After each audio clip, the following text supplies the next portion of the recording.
బులెటిన్లో డీటెయిల్స్ చూస్తే తిరుపతి జిల్లా చంద్రగిరిలో టీడీపీ జాతీయ ప్రధాన కార్యదర్శి నారా లోకేష్ యువగళం పాదయాత్ర శివగిరి నుంచి ప్రారంభమైంది. తొండవారి చోట ఏర్పాటు చేసిన భారీ బహిరంగ సభలో ఆయన ప్రసంగించారు.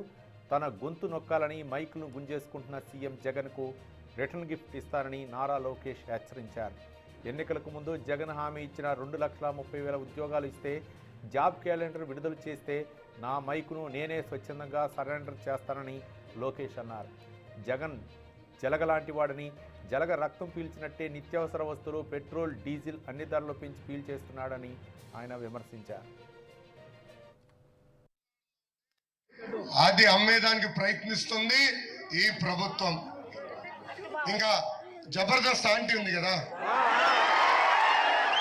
జబర్దస్త్ ఆంటీ కరుణాకర్ రెడ్డి గారు, నారాయణ స్వామి గారు ఏకంగా పిఆర్ఓలు పెట్టుకుని వెంకటేశ్వర స్వామి టికెట్లు అమ్ముకుంటున్నారు. తల్లి,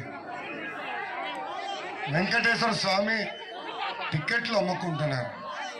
అంటే ఈ జగన్ రెడ్డి అనే వ్యక్తి ముఖ్యమంత్రి అయిన తర్వాత వెంకటేశ్వర స్వామిని పేద ప్రజల నుంచి దూరం చేశాడు.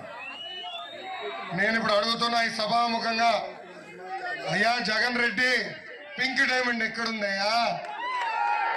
ఎక్కడుంది పింక్ డైమండ్? తాడేపల్లి కొంపలో ఉందా, లేదంటే తాడేపల్లి లాకర్లా ఉందా అని ఈ సభాముఖ జగన్ రెడ్డికి నేను వేస్తున్నా సవాల్.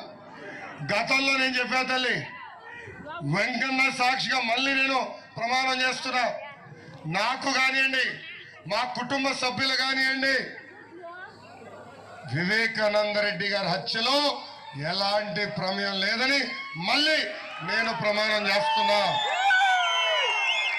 ఇదే వెంకన్న సాక్షిగా జగన్ రెడ్డి ఆ ప్రమాణం చేయగలుగుతాడా?